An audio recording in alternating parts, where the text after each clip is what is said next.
رادیۆی دەنگی گەلە.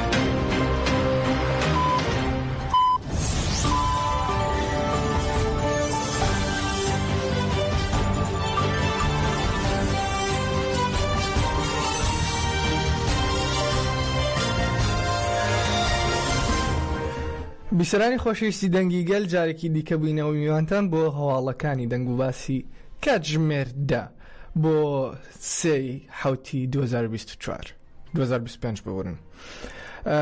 ئەم ڕۆژ لەگەڵمانە بن بۆم گەشتی هەواڵەکان. دەستپێکی هەواڵەکانیش بە یادکردنەکانەوە دەبێت بۆ 11مین ساڵی یادی کۆمەڵکوژی شەنگال.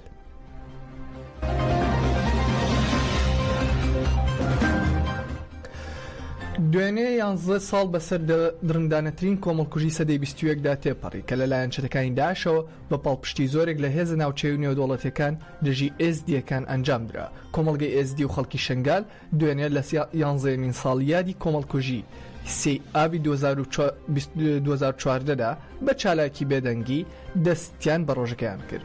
لە باکوورەوە بۆ باشووری چیای شەنگال لە کۆمەڵگەی یێزدیەوە تا هەموو پێکاتەکانی شەنگال بە بیرهێنانەوەی شەهیدانی کۆمەڵکوژیەکە و سڵاوکردن لە بەرخودانی شەنگال بۆ ماوەی 3 خولەک هەموو جوڵەیە گوەستێنرا و خەڵکی شەنگال ڕویان لە چیای شەنگال کرد. هاوکات لە زانکۆکانی عێراق و هەرێمیش بە چەند خولەکێک وەستان یادی ئەو کۆمەڵکوژیە کرایە و لە شاری سلێمانیش لە ساڵۆنی کوردستانی نوێ بە کۆڕێک ئەو کۆمەڵکوژیە یاد کرایەوە. لە کۆمەڵکوژیەکەدا لەتیڤ نێرەوەی ئەندامی سەرکردایەتی یەنەکە ڕایگەاند. شەنگال بە 74 قۆناغی جیاوازی خەڵتانی خوێن کراوە. لە دوای تێپەڕبوونی 11 ساڵ بەسەر ئەو جینۆسایدەدا هێشتا شەنگال خوێنی لێ دەتکێت و زۆرینەی ئاوارەکانی شەنگال لە کامپەکانی زاخ و هەولێر و دۆک و سلێمانی ژیانێکی سەختدا ژیان بەسەر دەبن. لە کاتێکدا هەندێک لە کامپەکان بەهۆی شەڕی داعشەوە ئاوارە بووبوون گەڕاونەتەوە زێدی خۆیان، بەڵام هێشتا کامپەکانی ئێزدیەکان کراون. بۆیە دەڵێن زامی شەنگال هێشتا بەردەوامە.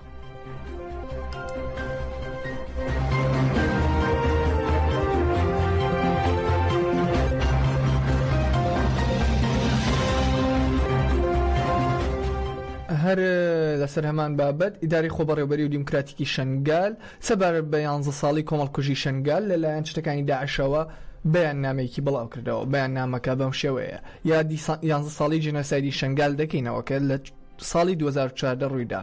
ئەمەش یەکێکە لە هەڵمەتەکانی جینۆساید دژی ئێزدیەکان کە ئامانجان کۆتایی هێنانە بەبوونی ئەم پێک هاتە دێرینە. هەروەها لە سەردەمی نوێدا ئەم کۆمەڵکوژیە بە تونترین و درندانترین کۆمەڵکوژی دادەنرێت. لە بەردەم چاوی جیهاندا وێرانکردترین شت بۆ ئێزدیەکان جێهێشتنیان بوو لەلایەن حکوومەتی عێراق و حکوومەتی هەرێمی کوردستانەوە کە بێ پاراستنمانەوە. حکوومەتی هەرێم لە بری پاراستن و بەرگریکردن بەبێ ئەوەی ڕوبەڕووی داعش بێتەوە پێشمەرگی کشاندەوە. لە کاتێکدا حکوومەتی بەغدا وەک سیر کەرمایەوە. یادی شەیدەکانی کۆمەڵکوژی 74 دەکەینەوە کە پێک هاتبوون لە گەریلا و هێزەکانی پاراستنی گەل و ژنان و شەهیدانی ئێزیدی کە خەباتیان کرد و شەهید بوون بۆ پاراستنی کۆمەڵگەی ئێزدی. هەروەها ئەوەش ڕاگەیاندراوە تورکیا و بەشێک لە وڵاتانی ناوچەکە ڕۆڵێکی گەورەیان بینی لەو کارە ساتی بەسەر شەنگال داهات. پاڵپشتێکی تەواوی سەربازی و دیپلۆماسی و داراییان بۆ داعش کرد. بەڵام لە بەرامبەر ئەم کۆدەنگیە سەختە لە دژی شەنگال و ئێزدیەکان یەکینەکانی پاراستنی ژنان یەکینەکانی پاراستنی گەل و گەریلاکان بە ئازایەتیەوە شەڕیان کرد بۆ بەرگریکردن لە شەنگال. ئەگەر هاتنی ئەوان لە کاتی خۆیدا نەبوایە ئێزدیەکان لە لێواری لە ناوچووندا بوون. ئیداری خۆبەڕێوەبەری شەنگال یادی 11مین ساڵیادی جونۆسایدی لەژێر دروشمی سەر هەڵدانی شەنگال دەکاتەوە. ئێمە لە پرسیینەوە لەو کەسان دەکەین کە دەستیان لە جێنۆسایدەکەدا هەبووە سەرڕای هەموو هەوڵەکان بۆ شکاندنی ئیرادە و هێز و تێکۆشانمان. ئەمڕۆ دەڵێن لێرەین و بەردەوامین.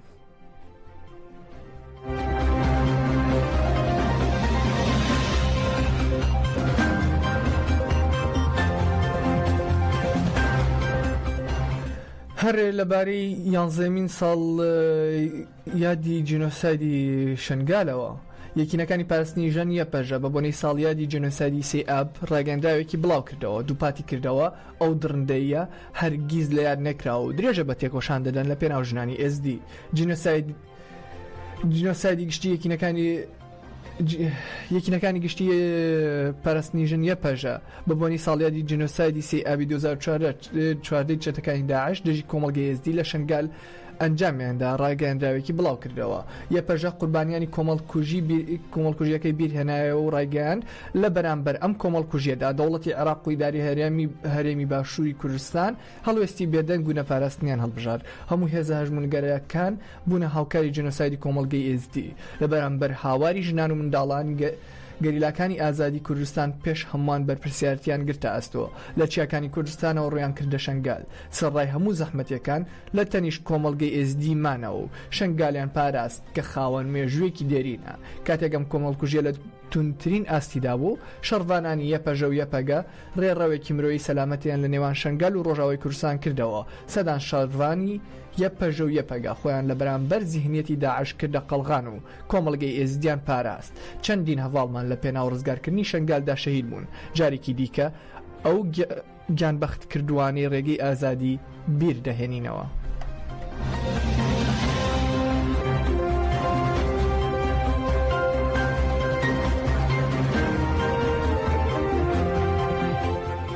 هەر لەو بارەیەوە پارتی یەکسانی دیموکراسی گەلان دەم پارتی بەیاننامەیەکی بڵاو کردەوە. یوکسەل موتلی و هاوسەرۆکی کۆمیسیۆنی گەل و باوەڕیەکانی پارتی یەکسانی دیموکراسی گەلان دەم پارتی بەیاننامەیەکی نووسراوی لەسەر کۆمەڵکوژی 3 ئابی 2014 دژی کۆمەڵگەی ئێزدی بڵاو کردەوە. یوکسەل موتلی و کۆمەڵکوژی سەر بە ئێزدەکانی وەک خاڵێکی ڕەش لە مێژووی مرۆڤایەتی لە قەڵەمدا و ڕایگەیاند هەرچەندە ئەم هێرشە دژی ئێزدەکان لەلایەن هەندێک لە ڕێکخرا و دەوڵەتانی نێودەوڵەتیەوە وەک جینۆساید ناسێندرا بێت هێشتا ئیرادەیەکی فراوان و باوەڕ پێکراو بۆ ناساندنی بە جینۆساید لە ڕایگشتی نێودەوڵەتیدا نەبووە ئاماژەی بۆشدا کە هێشتا شنگال لە ژێر مەترسیدایە و جینۆسایدی سەرگەلی ئێزدی شەرمەزار کرد و هاوبەشی تێکۆشانیانین.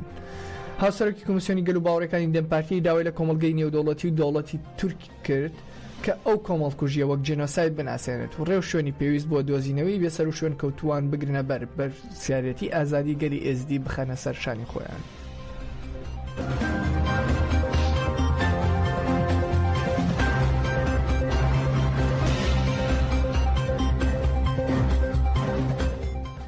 هەر لەسەر هەمان بابەت بافڵ تاڵەبانی سەرۆکیەنەکە پەیامێکی بڵاو کردەوە. پەیامەکەی بافڵ تاڵەبانی بەم شێوە بوو لە ساڵ ڕۆژی جینۆسایدی ئێزدیەکان لە شنگال بە دڵێکی پڕ لە خەم و پەژارەوە هاوسۆزی هاوخەمی خۆمان بۆ خوشک و برا ئێزدیەکان مەندووپات دەکەینەوە.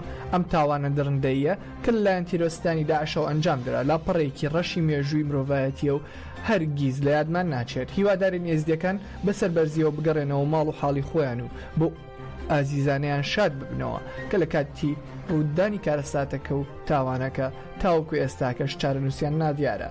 یەکێتی نیشتیمانی کوردستان بەردەوام دەبێت لە پشتگیریکردنی داواکاری ئێزدیەکان کە گرنگترینیان قەرەبووکردنەوەی مادی و معنەوی کەسوکاری قوربانیان و زیان لەکەوتوانەوە لەلایەن حکوومەتی عێراقەوە هەروەها کارکردن بۆ ئاوادانکردنەوەی شنگالە.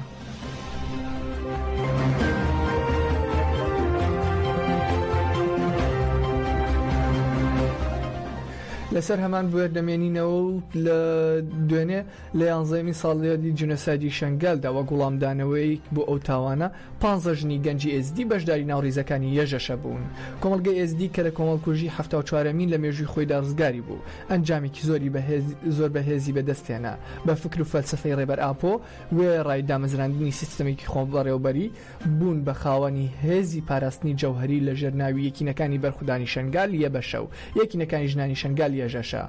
لە 11 ساڵیادی جنۆسایدی 74مینی یەسەر ئێزدیەکاندا 15 ژنی گەنج لە سوکا کەڤنێش لە شنگال لە بەردەم وێنەی شەهیدان وەک وەڵامدانە و تۆڵەسەندنەوەی کۆمەڵکوژی سەر ئێزدیەکان بەشداری ناوڕێزەکانی یەکینەکانی شنگال یەکینەکانی ژنانی شنگال یەژەشە بوون.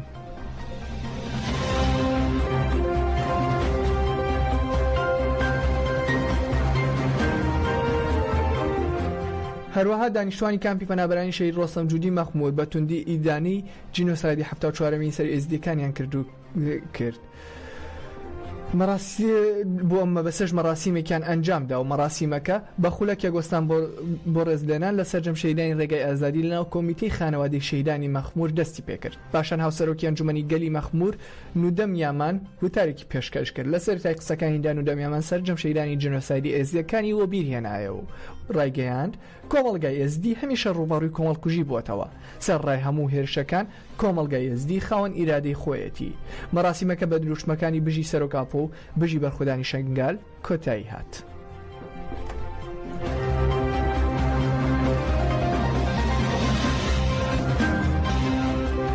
هەر لە باشووری کوردستان بەردەوام دەبینی و بەڕێوەلایەتی بەرگری شارستانی ئاکرێ بڵاوی کردەوە. بەیانی ئەمڕۆ کاتژمێر 7 لە ڕووباری خازری سەر بە شارچکەی بەردەڕەش 4 گەنج پێکەوە خنکان. ئاماژە بەوەش کراوە ئەو 4 گەنجە ناویان ئوسامە محەممەد لە دایکبووی 2023، مححمود جەمال لە دایکبووی 2004، بیلال کەمال لە دایکبووی 2007، محەممەد کەمال لە دایکبووی 2008 لە ڕووباری خازر داخنکاون. دەژڵێن لە ئێستا دەتەرمەکانیان ڕەوانی نەخۆشخانی بەردەڕەش کراوە.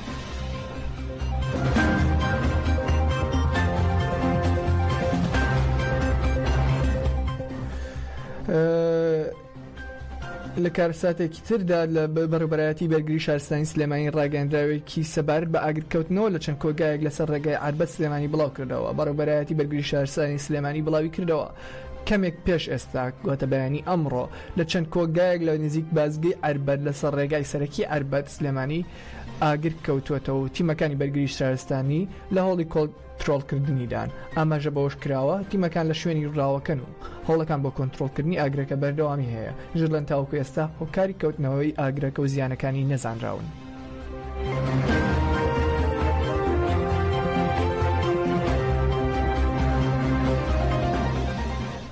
دەڕۆینە ڕۆژهەڵاتی کوردستان و ئاژانسەکانی هەواڵ لە ڕۆژهەڵاتی کوردستان ڕایانگەیان ڕۆژی شەممە مامۆستایەکی کوردی شاری سنە لەلایەن ڕژێمی ئێرانەوە دەستگیر کراوە.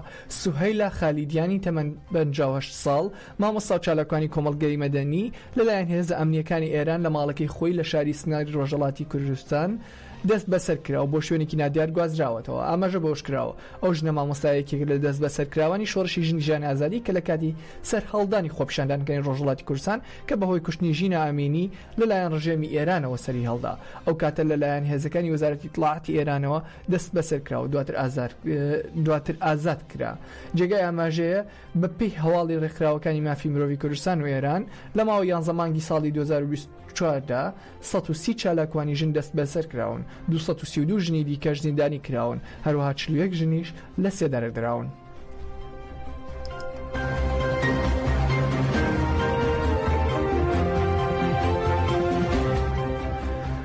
بە هەواڵێکی زۆر تایبەت دەگەڕینەوە باشووری کوردستان بۆ هەموو گەلی کورد. ئەمڕۆ ساڵڕۆژی کۆچی دوایی و ماڵ ئاوایی شاعیری گەورەی کورد شێرکۆ بێکەسە. شێرکۆ بێکەس ناوی تەواوی شێرکۆ فایق عەبدوڵڵا بێکەس کوڕی شاعیری گەورەی کورد بێکەسە و لە دایکبووی 2 ئایاری 1940 شاری سلێمانیە و یەک لە پێشنگانی شعری کوردیە.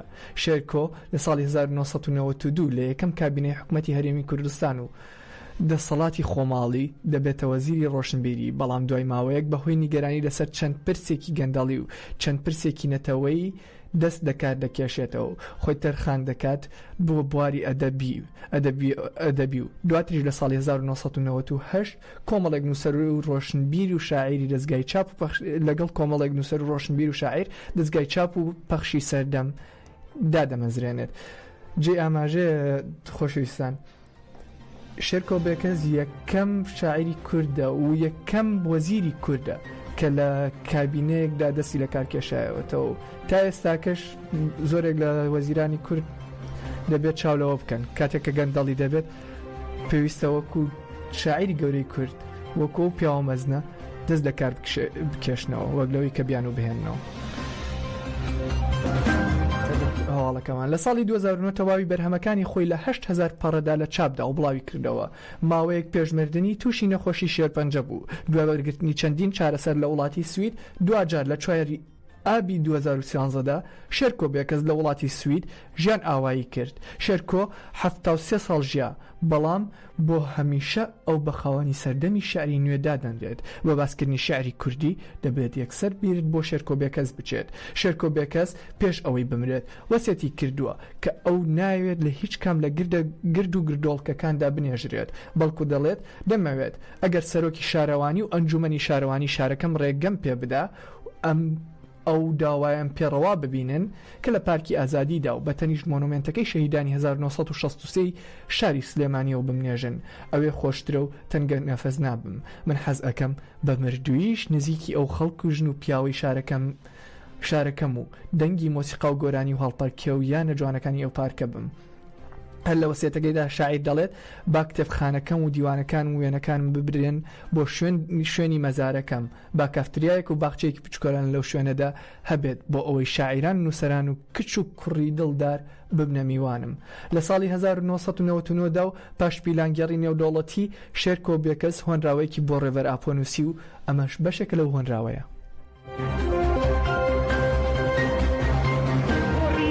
چنراوی جیهان هەموو جیهان ئۆجەلانمان دەستگیر کرا، بەڵام ئاخر ئەو شۆڕشەی وا لە ناخا دەستگیر ناکرێ، سبەی نێمان دەستگیر ناکرێ، ئەم زمانە دەستگیر ناکرێ، پرشنی ڕۆح دەستگیر ناکرێ، باڵی لاوک و حەیرانمان دەستگیر ناکرێ، زاوزەی کورد دەستگیر ناکرێ، ئەم مێژوە بێهۆش ناکرێ و کە لە بچەش ناکرێتە دەستی بڕوا و هەتا